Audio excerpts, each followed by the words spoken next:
معزز حاضرین و سامعین،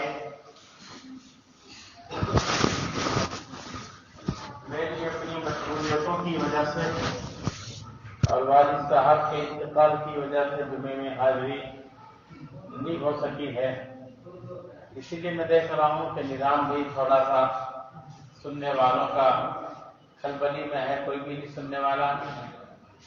خیر انشاءاللہ اللہ نے چاہا، اللہ کی توفیق شامل حال رہی، دوبارہ اپنے نظام بحال رہے گا اور اللہ کی توفیق سے آپ حضرات کے سامنے کچھ دین کی اچھی اور سچی باتیں انشاءاللہ پیش کی جائیں گی۔ اللہ مجھے عمل اور سمجھ کی توفیق اور ہم سب کو بھی سننے اور سمجھنے کی توفیق عطا فرمائے۔ میں نے آج پہلا ایک سبق شروع کیا ہے پھر دوبارہ۔ وہ سبق یہ ہے جس کو امام بخاری علیہ الرحمہ نے نقل کیا ہے کہ انسان جتنا بھی جو بھی جیسا بھی عمل کرتا ہے، ہر عمل کا اس کا تعلق اس کی نیت کے ساتھ جڑا ہوا ہے۔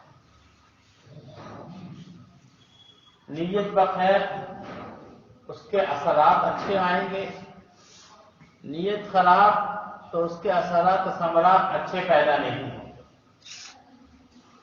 نیت کو بہت بڑا دخل ہے اچھے نتیجے کے آنے میں، اچھے ثمرے کے آنے میں، اچھے پھل کے پیدا ہونے میں، اور آپ کے اثرات اچھے مرتب ہونے میں نیت کو، آپ کی اچھی نیت کو بہت بڑا دخل ہے۔ نیت ہے اندرونی ایک ارادے کا، جو آدمی دل میں ایک ارادہ کرتا ہے نا، اس کا پتہ نہیں ہوتا کسی کو بھی کیوں آئے، آپ کیوں آئے کوئی نہیں بتا سکتا۔ ٹھیک ہے آپ آ گئے، یہ تو پتا ہے کہ آپ آ گئے، لیکن کیوں آئے اس کا کسی کو پتا نہیں، اس کو آپ کو پتا ہے یا اللہ کو پتا ہے۔ اس لیے نیت اندرون میں چھپا ہوا ہے، دل میں چھپا ہوا ایک عمل ہے نیت۔ پھر فرمایا کہ ہر عمل کا دار و مدار، چاہے وہ عمل مقصود ہو یا غیر مقصود، وہ عمل مقاصد میں سے ہو یا وسائل میں سے ہو، اس کے اگر آپ کو اس سے کچھ لینا ہے اور کچھ اس کا جز نکالنا ہے، کریم نکالنی ہے، تو آپ کو اپنی نیت کو دھونا ہوگا، عرق گلاب سے دھونا ہوگا، صاف ستھرے پانی سے دھونا ہوگا، شوائب سے، شرک سے، ادھر ادھر کی بری باتوں سے آپ کو پاک و صاف کرنا ہوگا۔ جب آپ پاک و صاف کر لیں گے تو پھر انشاءاللہ اس کے ثمرات آپ کے اس عمل پر اچھے مرتب ہوں۔ کبھی کبھی عمل بہت چھوٹا سا ہوتا ہے جس کو کہتے ہیں کچھ بھی عمل نہیں، لیکن چونکہ اچھی نیت کی ہوئی ہوتی ہے، اچھا ارادہ کیا ہوتا ہے، اس کے ثمرات بہت لمبے بہت لمبے بہت اچھے، دور دراز تک کے اس کے ثمرات آدمی اپنی زندگی میں دیکھ سکتا ہے۔ اسی میں سے ایک میں آپ کو بتاؤں، جیسے آپ حضرات مسجد میں آ رہے ہیں، سامنے مسجد میں آنے کا سلسلہ ہے، اسی سلسلے میں میں آپ کو یہ بتاتا ہوں کہ مسجد میں آنے کی بھی ایک نیت ہے، اس کا بھی ایک عمل ہے۔ وہ یہ، جب آپ گھر سے چلیں تو آپ کو یہ ارادہ کرنا ہے کہ میں اللہ کے گھر جا رہا ہوں۔ مسجد اللہ کا گھر ہوتا ہے، اللہ کے گھر میں جاؤ گے تو پھر ظاہر بات ہے وہ آداب، وہ طور طریق، وہ چیزیں اپنانی ہوگی۔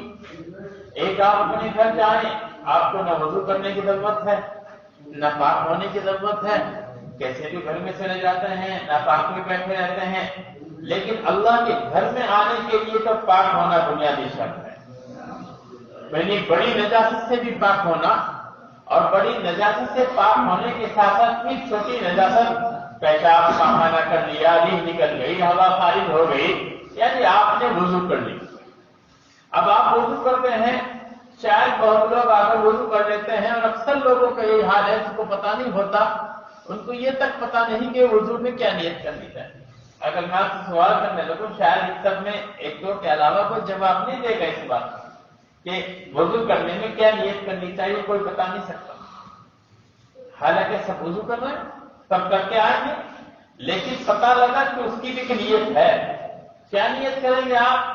یہ نیت کریں گے وضو کرتے وقت. نیت کرنی ہوگی آپ کو، یہ بھی دھیان سے سن لیجئے. کیا ارادہ کریں گے؟ اس کے لیے زبان سے کہنا ضروری نہیں. یہ ارادہ اور یہ نیت کریں گے کہ جو چیز میرے لیے جائز نہیں، میں اس لیے وضو کر رہا ہوں، اس لیے پاکی حاصل کر رہا ہوں اور اس لیے باوضو ہو رہا ہوں تاکہ وہ چیز میرے لیے جائز ہو جائے. مثلا میری وضو ٹوٹی ہوئی ہے، اب میں وضو کرنے بیٹھ گیا تو کیوں وضو کر رہا ہوں؟ کیا نیت ہے؟ اسی لیے تو کہ نماز جائز نہیں، نماز جائز ہو جائے گی وضو کرنے سے، یہی تو نیت ہے. قرآن پڑھنا جائز نہیں چھو کر، ویسے تو جائز ہے بغیر وضو کے، منہ سے تو پڑھنا جائز ہے لیکن ہاتھ نہیں لگا سکتے آپ بغیر وضو کے، تو وہ بھی جائز ہو جائے گا. سمجھائیں نیت کا مسئلہ کتنا اہم مسئلہ ہے. لیکن بتاؤ کون کرتا ہے؟ کوئی نہیں کرتا. آئیں گے ہاتھ دھوئیں گے گرم پانی کا، سوچیں گے کہاں گرم پانی یہ گھر سے ہی کر کے آئیں گے. لیکن یہ نہیں کہ کیوں کر رہے ہیں وضو، کس لیے کر رہے ہیں، کیا نیت ہے، اس کا پتہ نہیں. یہ بھی ضروری ہے. اس نیت کا بھی ہونا دوستوں کتنی بڑی بات معلوم ہوئی. یہ بھی نیت کرنی ضروری ہے. اسی لیے ہر چیز میں نیت. مسجد میں آئے تو وضو کی نیت ہو گئی. وضو کی نیت کے بعد بھائی سنتیں مت پڑے بیٹھ جاؤ، کون ہے نمازی؟ وضو کی نیت ہو گئی. اب آپ مسجد میں داخل ہو رہے ہیں. مسجد میں داخلے کی بھی ایک نیت ہے. کیا؟ اب آپ جب مسجد میں داخل ہوں تو طریقہ بھی ہے، ادب بھی ہے اور نیت بھی ہے. وہ سنیے کہ آپ کو سب سے پہلے بسم اللہ پڑھنا ہے جب مسجد میں داخل ہوں گے. خالی بسم اللہ کہنا، بس پوری بسم اللہ نہیں، خالی بسم اللہ پڑھیے. اس کے بعد اللہ کے نبی صلی اللہ علیہ وسلم پر درود پاک پڑھیے. اس کے بعد دعا پڑھیے جو مسجد میں آنے کی دعا ہے. اب اس کے بعد اعتکاف کی نیت کیجیے. عربی میں بتا دیتا ہوں، کچھ لوگ عربی میں یاد کر سکتے ہیں ورنہ میں نے اردو میں سمجھا ہی دیا. پہلے نمبر پر آپ کو بسم اللہ کہنا ہے، بسم اللہ. اس کے بعد آپ کو درود پاک پڑھنا ہے. کیسے پڑھیں گے؟ یہ پڑھیے بسم اللہ، پھر پڑھیے والصلاۃ والسلام علی رسول اللہ. بسم اللہ تو سب کو یاد ہی ہے.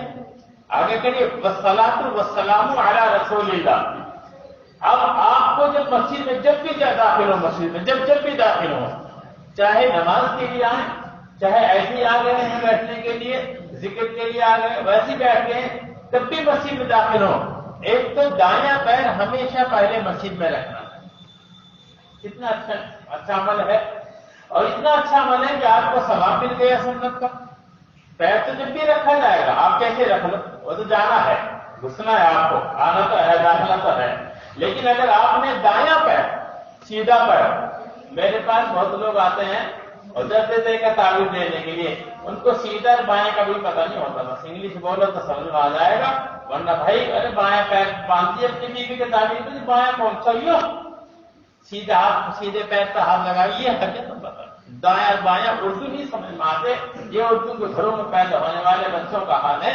بیوی تو بکرا منگا لی 5-7 لاکھ کی، لیکن دایاں بایاں کا پتہ نہیں، بایاں ہاتھ پیر کون سا ہوتا، دایاں پیر. تو داخل تو ہونا ہی ہے. اب آپ نے جوتا پہننا ہے، جراب اور موزوں کا زمانہ چل رہا، سب پہنتے ہیں، کرتے سب پہنتے ہیں. ایک آپ کو اتنا اچھا عمل بتا رہا ہوں، بس عمل آپ کو اتنے لاکھوں کروڑوں نیتوں کا ثواب ملے گا سنتوں کو بے شمار. سب کو کرتا پہننا کہ نہیں پہننا؟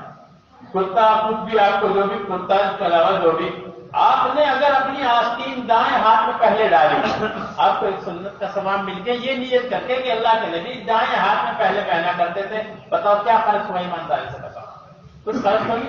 تب بھی پہننا تب بھی پہننا. جوتا آپ کو جب بھی پہننا دائیں پیر میں پہلے ڈالیے جوتا. ایسے ہی ہر صدری پہننی ہے، ایسے ہی یہ جاکٹ پہننی ہے، کوئی بھی چیز پہننی ہے، جراب پہننی ہے، سب پہلے دائیں پیر. مسجد میں داخلے کی بات چلی تھی تو پہلے کون سا پیر رکھیں گے آپ؟ دائیں پیر رکھیں گے، لیکن ایک نیت سے رکھیں گے. دھیان کریے، وہ تو رکھا جائے گا. اگر آپ نے بغیر نیت کے رکھ دیے دایاں ہی اور آپ نے سنت کی نیت سے نہیں رکھا تو سنت کا ثواب نہیں ملا. اور ہمیں چاہیے ثواب. پیر تو جب بھی رکھنا ہے دوستوں، جب بھائی بیٹھ جاؤ ثواب آپ کو موقع ملے گا. آج 2 دنوں میں سبق شروع ہوا نا، سنت سبق تھوڑا سا میری اپنی مشغولی تھی کچھ گھر کے. تو میں بتا رہا ہوں کہ آپ کو پیر کون سا رکھنا بھائی؟ دایاں پیر پہلا رکھنا ہے. لیکن نیت کیا کرنی ہے؟ سنت کی نیت کرنی ہے. کیا کرنی ہے؟ اب آپ غسل کر کے آئے ہوں گے لازمی. کچھ لوگ ایسے ہیں جو روزانہ غسل کرتے ہیں لیکن ان کو غسل کا طریقہ معلوم نہیں. اب غسل کرنا آپ کو یہ دائیں ہونا ہے کندھا. اب آپ نے پانی جب بھی ڈالنا تو آپ اس نیت سے کہ دائیں موڑنے پر پہلے ڈالنے سے سنت کا ثواب ملے گا. پانی تو حرام میں ڈلے گا، حرام میں جبھی پاک ہو گئے، لیکن آپ کو جب ڈالے تھے تو سنت کا ثواب مل گیا. ایسے ہی وضو کرنے میں ہاتھ دھونے کا اہتمام. دایاں پہلے دایاں پیر دھونا ہے، دایاں ہاتھ دھونا ہے. یہ وہ معمولی نیتیں اور ہلکی نیتیں ہیں اور بہت اعلیٰ ترین سنتیں ہیں جن پر اگر ہم کر لیں گے تو ہمیں روزانہ کروڑوں ثواب ملے. اور فری میں کوئی خرچ نہیں. اب مسجد کی بات چل رہی تھی. مسجد ہے اللہ کا گھر. اب جب آپ اس میں آئیں گے تو سب سے پہلے آپ اللہ کا نام لیں گے. کیا کہیں گے؟ بسم اللہ. اس کے بعد آپ کو درود پاک پڑھنا ہے.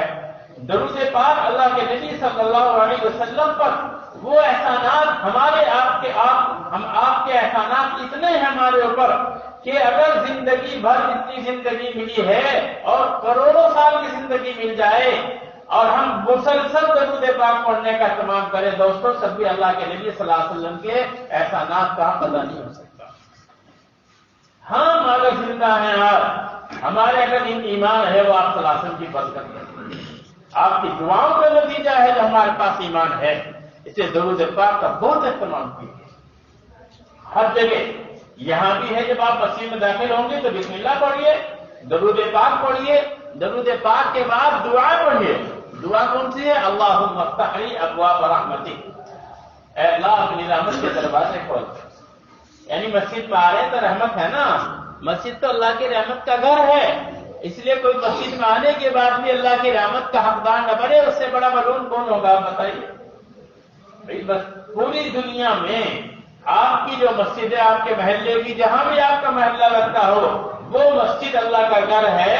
وہ مسجد جو ہے نا، آپ کے گھر میں رحمت نہیں لیکن اللہ کے گھر میں ضرور رحمت. اسی رحمت کو حاصل کرنے کے لیے ہمیں داخل ہونا ہے. جب داخل ہوں تو اسی رحمت کی دعا مانگے اور اللہ سے یہ کہے اللہم افتح لی ابواب رحمتک، اے اللہ مجھے رحمت کے دروازے کھول. تو رحمت کے دروازوں کی جب دعا مانگی تو کھلیں گے بھی. جب دعا مانگیں گے تو اللہ دے گا بھی، اور جب نہیں مانگیں گے اور نہیں عمل کریں گے اور یہاں آنے کے بعد بھی غلط عمل کریں گے. مسجد میں آ گئے، بیٹھ کر ادھر ادھر کی خرافات کرنے لگے، آتے ہی مسجد میں داخل ہو گئے شور شرابہ، طوفان بدتمیزی، اس کو بھی لگا اپنے ساتھ، اس کو بھی لگا. یہ مسجد کا ادب نہیں. یاد رکھیے مسجد کے فرشتے بھی اور مسجد بھی بددعا کرتے ہیں ایسے لوگ. میں نے اپنے استاد مفکر ملت حضرت مفتی نصیر احمد صاحب سے بہت مرتبہ یہ بات سنی اور آپ لوگوں نے بھی سنی ہوگی. حضرت بہت مرتبہ یہ بات سنایا کرتے تھے. فرماتے تھے جب بھی مومن مسجد میں آتا ہے اور آنے کے بعد وہ بات میں لگتا ہے، گفتگو کرنا، دنیا کی باتیں شروع کر دیتا ہے، تو ایک منادی یعنی فرشتہ ایک آواز لگاتا ہے. کیا کہتا ہے؟ اللہ کے ولی چپ ہو جا، کیونکہ تم دوست بن کر آئے ہو. مسجد میں جو آتا ہے وہی تو آئے گا اللہ کا دوستی کا اعلان کرے گا کہ میں اللہ تیرا دوست ہوں. کبھی تو مسجد میں نماز پڑھنے آ رہا ہے. اللہ کے ولی چپ ہو جا، اسکت یا ولی اللہ، اللہ کے ولی چپ ہو جا. فرشتہ کہہ رہا ہے، آواز آ. کچھ نہیں ہوتا ادھر کے خرافات میں. جب تک نماز نہیں کھڑی ہوگی یہی ہو جو طوفان بدتمیزی کا ماحول ہوتا ہے شروع کا رکھا ہے. پھر جب اللہ کے ولی ہونے کی بات نے قبول کری تو فرشتہ کہتا ہے اس کو کیا عدو اللہ، اللہ کے دشمن چپ ہو گئے. جب تم نے ہماری دوستی کا عقیدہ نہیں کیا تو دوست کہاں رہے، تم تو دشمن بن گئے. ہمارے گھر آ کر کے ہمارے خلاف کر رہے. کوئی کسی کے گھر میں گھس کر ہی اس کی بغاوت کرے اس سے بڑا دشمن کوئی نہیں ہوتا. گھر میں ہی جا کر ڈنکا بجائے. تو مسجد میں آ کر تو اللہ کا ادب کرنا ہے. ادب تو ہم جگہ ہی کرنا ہے لیکن یہاں تو اور زیادہ اس کی در و دیوار پاک ہے، اس کی جگہ پاک ہے. یہاں نماز پڑھو گے، اپنے گھر نماز پڑھو گے کوئی ثواب نہیں ملے گا، اور یہاں پڑھو گے تو وہ سارا ثواب ملے گا. کہیں 27 درجے، کہیں 25 درجے، کہیں 500 درجے، کہیں 1000 درجے، کہیں لاکھوں درجے، الگ الگ مسجدوں کا الگ الگ ثواب ہے. وہ اسی کا تو ثواب ہے کہ اللہ کا گھر بنا ہوا ہے، نیت کر لی ہے، اس کو گھر بنانے کی تبھی تو ثواب ملا ہے. پھر فرماتے تھے کہ اگر کوئی چپ نہیں ہوتا پھر تیسرا ایک منادی فرشتہ غصے میں آ کر کہتا ہے اس کو علیک لعنت اللہ، چپ ہو جا، تجھ پر اللہ کی لعنت پڑے. رحمت کی دعا مانگ کر آتے ہیں جب مسیح کیا کہنا، اللہم افتح لی ابواب رحمتی، اللہ رحمت کے دروازے کھول دے. اور ہم نے رحمت کا کام کیا نہیں اور بجائے رحمت کے کام کرنے کے غلط کام کر دیے. تو آواز آ رہی، فرشتہ کہہ رہا ہے اس کو علیک لعنت اللہ، تجھ پر اللہ کی لعنت پڑے، پھٹکار پڑے. اب یہ آواز اگر بھائی فرشتے کی کوئی دھار سن لے تو میں کہتا ہوں کسی کو برداشت ہوگا نہیں، وہیں مر جائے گا. ان آوازوں کا آواز سمجھ لو اور اللہ کے گھروں کا تمام احترام ادب کرنا شروع کرو. اور بات چھوٹی سی چلی تھی، بھی تو بات پوری بھی نہیں ہوئی، بھی تو بسم اللہ کا سبق چل رہا ہے. بات چلی تھی کہ ہمیں ہر عمل میں اچھی نیت کا اہتمام کرنا ہے. یہ بات چلی، سبق نہیں شروع ہوا تھا لیکن اسی میں بات رہ گئی اور وقت بھی پورا ہونے والا ہے. اس لیے میں آپ کو عرض کر رہا ہوں کہ آپ جب مسجد میں آئیں تو آپ کو سب سے پہلے بسم اللہ پڑھنی ہے، اس کے بعد درود پاک کا اہتمام کرنا ہے، اس کے بعد یہ دعا پڑھنی ہے اللہم افتح لی ابواب رحمتک، اس کے بعد نیت کرنی ہے اعتکاف. اب جتنی دیر آپ 8 گھنٹہ بیٹھ جائیں. اور اب جمعے میں تو چاہے ایک مسئلہ سنو دھیان سے، جمعے کا احترام کیا ہے، چاہے بیان ہو چاہے نہ ہو، جمعے کا دن تو اللہ نے ہمیں عبادت کے لیے دیا ہے. سن لو دھیان سے، عبادت کے لیے. یہ دن یہودیوں کو نہیں ملا، یہ دن عیسائیوں کو نہیں ملا. یہودیوں نے عبادت کے لیے بعد کا دن منتخب کیا تھا، عیسائیوں نے کہا تم بھی ایک دن منتخب کر لو، تو انہوں نے کہا کہ ہم اتوار کو کریں گے عبادت. خدا نے اس دن کو اس امت کے لیے رکھا تھا. اتنا پیارا دن ہے جمعے کا دن، اتنا مبارک دن ہے، اتنا مبارک دن ہے کہ یہ تو عید ہے گویا کہ اس امت کی، ہر ہفتے عید ہے اس امت کی. یہ عبادت کا دن ہے. اسی لیے ہمارے اکابر یعنی وہ صحابہ اور تابعین تبع تابعین مسجد نبوی میں اور مسجد نبوی کے علاوہ دیگر کوفہ اور دیگر بڑے بڑے شہروں کے مسجدوں میں جب آتے تھے، اشراق ہوئی گھر سے گئے اور آنے کے بعد اشراق کے بعد ہی مسجد میں بیٹھ گئے، جمعے کی نماز تک بیٹھے رہتے تھے. عبادت کا دن ہے، عبادت کر کے جائیں گے، اللہ کر کے جائیں گے. آج ہم لوگوں کا حال یہ ہے، اسی عبادت کا دن کو اتنا مبارک دن اس امت کو ملا تھا، سب سے زیادہ حملہ جو کیا ہے اسی جمعے کے دن پر کیا ہے. وہ کیا، وہ سن لو. ابھی سنت کی بات چل رہی تھی نا کہ سنتوں کا اہتمام ہونا چاہیے. امام نے سنتیں بتائی، نیت یہ سنت ہے، درود پڑھنا سنت ہے، بسم اللہ پڑھنا سنت ہے، دعا پڑھنا سنت ہے، اور دائیں پیر پہلے مسجد میں رکھنا سنت ہے. انہی سنتوں میں آپ لوگوں سے میں پہلے بھی اس غالباً یہ بات کہی تھی، پھر کہہ دے رہا ہوں، آپ لوگوں کو دکھ بتا رہا ہوں کہ آپ لوگ بہت لوگ ہیں جو ماشاءاللہ ظہر پڑھتے ہیں، مغرب پڑھتے ہیں، عشاء پڑھتے ہیں، فجر پڑھتے ہیں، عصر پڑھتے ہیں. اصل میں تو کوئی سنت ہے ہی نہیں. لیکن اگر ظہر پڑھنے آئیں گے تو پہلی سنتوں کا بھی اہتمام کریں گے، یعنی اگر چھوٹ گئی تو بعد میں پڑھ کر جائیں گے. مغرب میں بھی پڑھ کر جائیں گے، عشاء میں بھی بعد کی سنتیں پڑھ کر جائیں گے. نہیں جائیں گے، 2 سنت تو پڑھیں گے لازمی، 2 نفل بھی پڑھیں گے. عشاء میں 2 سنت، 3 وتر، 2 نفل پڑھیں گے. کتنا اہتمام ہے، بہت اچھا اہتمام ہے، ہونا ہی چاہیے. یہیں سے اللہ ملتا ہے، انہی سنتوں سے، اسی عبادت سے. لیکن جمعے پر سب سے بڑا حملہ اس امت نے یہ کیا ہے کہ جمعے کی پہلی سنتیں بھی غائب ہیں اکثر لوگوں کی، اور بعد کی سنتیں تو اگر پہلی پڑھوا بھی دی امام نے وقت دے کر، موقع دے کر، بعد کی سنتیں تو سلام پھرتے غائب نہیں. بس دنیا آنی چاہیے، دکان کھلنی چاہیے، کاروبار کھلنا چاہیے، کاروبار بند نہیں ہونا چاہیے، بھلے ہی ایمان ختم ہو جائے، بھلے سنتوں سے سنتیں ضبع ہو جائیں، سنتوں کو پامال کر دیا جائے. ہم خود سنتوں کو روز رہے معاف کرنا. اس کاروبار میں کوئی برکت نہیں ہو سکتی جس کاروبار کی وجہ سنتوں پر حملہ کیا گیا ہو، سنتوں کو ذبح کیا جا رہا ہو. ان کاروبار میں، ان دکانوں میں کوئی برکت بچاؤ، 2 منٹ کو جاؤ، جلدی سلام پھیر کے آ جانا، دکان پر بیٹھنا. ارے پھر کہتے ہو برکت نہیں ہوتی، دعا کر دو، تعویذ دے دو، کھلا کام کر دو. برکت کا تو یہ کام ہے کہ اللہ کے نبی کے سنتوں کا اہتمام کرو، یہ نمازیں پڑھو، سنتوں کا اہتمام کرو، پہلی سنتیں بھی پڑھو اور بعد کی سنتوں کو بھی اہتمام کرو۔ 5-7 منٹ مشکل سے لگتی ہوں، 5-7 منٹ سنتیں پڑھنے میں، جو بعد کی سنتیں ہیں 4-6 سنت موقع ہے، نفلیں مت پڑھیے، پڑھ لو تو اور ثواب ہے، اور جب پڑھنے کا نمبر ہی چل رہا تو پھر تو پڑھنی چاہیے، پھر برکتیں اتنی آئیں گی کہ تم خود دیکھو گے کہ کیا کتنی برکتیں ملی۔ جب اللہ کے نبی صلی اللہ علیہ وسلم کی سنتوں کا اہتمام کرو گے تو اللہ بھی راضی ہوگا، اللہ کے نبی بھی راضی ہوں گے۔ تو ان سنتوں کا ہمیں اہتمام کرنا کیسے کرنا دوستوں؟ پہلی بھی سنتیں پڑھنی ہیں، اور اگر چھوٹ جائے تو بعد میں پھر کیا طریقہ ہے؟ بعد میں پہلے تو 4 اور 6 پڑھیے، 6 سنتیں نا بعد 2 پڑھیے، اگر پہلے چھوٹ جائے وہ 4، ان 6 کے بعد پھر وہ 4 پڑھیے تو پہلی چھوٹ تو چھوٹ ہی گئی، اس کو تو بعد میں رکھیے، لیکن بعد والی پہلے پڑھ کر، ورنہ پہلے آئیے، ابھی موقع ملے گا آپ کو سنتیں پڑھنے کا، سنتیں پڑھیے، اور بعد میں 4 پڑھیے، 2 پڑھیے، یہ تو موقع ترین سنتیں ہیں، اس کے بعد 2 نفل پڑھ کے اللہ سے دعا مانگ کر رخصت ہو جائیے، برکتیں آئیں گی۔ دعا کا دن ہے، عبادتوں کا دن ہے، ایک گھڑی ایسی آتی ہے اس جمعے کے دن میں کہ اللہ تعالیٰ جو بندہ دعا مانگے گا وہی قبول ہوتی ہے۔ میں آپ کو تازہ ترین وقت تو ہو گیا لیکن وقت لے رہا ہوں آپ کو 1 منٹ لے گا، میرے پاس ایسے کیس بہت آتے ہیں، میں آپ لوگوں کے حالات اتنے خراب ہیں، آپ دیکھتے ہیں ہماری بہن بیٹیاں کہاں جا رہی موبائلوں میں، نکاح غلط، ایمان ختم ہوا، بے ایمان کے ساتھ چلی جا رہی، نہیں چلی جا رہی۔ ابھی ایک تازہ واقعہ بتاؤں، نام نہیں بتاؤں گا، جگہ کا نام نہیں بتاؤں گا، کہ ایک بچی چلی گئی، وہ میرے پاس آئے، 1.5 مہینے تک آئی تھی، میرے پاس ایک تعبیر ہوتا ہے ایسا میں نے دے دیا، خیر وہ بچی کو پتہ لگ گیا، لیکن وہ غیر کے ساتھ ہی چلی گئی۔ انہوں نے کہا حضرت کو ایسی دعا کر دیجیے کہ بھائی بچی بات کر لے ہم سے، پتہ لگ جائے ایمان کا آ جائے۔ میں نے کہا ایک عمل اگر کر لو گے، بلکہ جمعے کا ایک دن ایسا ہے، صبح اگر کوئی فجر کے بعد بیٹھ جائے، صبح صادق کے بعد مغرب تک بیٹھا رہے، حلال جو دعا مانگو گے جو ہو نہیں سکتی وہی ہو جائے گی اگر مانگو گے۔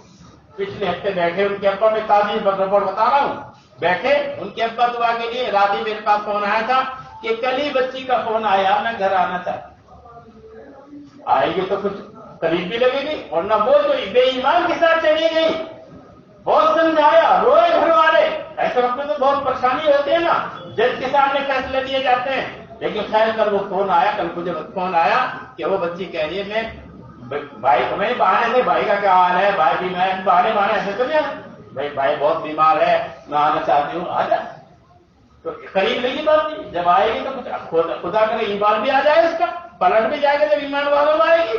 میں بتانا چاہتا ہوں کہ یہ دعا کا دن ہے، عبادت کا دن ہے، آپ لوگ اس دن کا اہتمام کرو، سنتوں کا اہتمام کرو، دعا مانگنے کا اہتمام کرو، اللہ مجھے بھی آپ لوگوں کو عمل و سمجھ کی توفیق عطا فرمائے۔ وآخر دعوانا الحمدللہ رب العالمین، سنت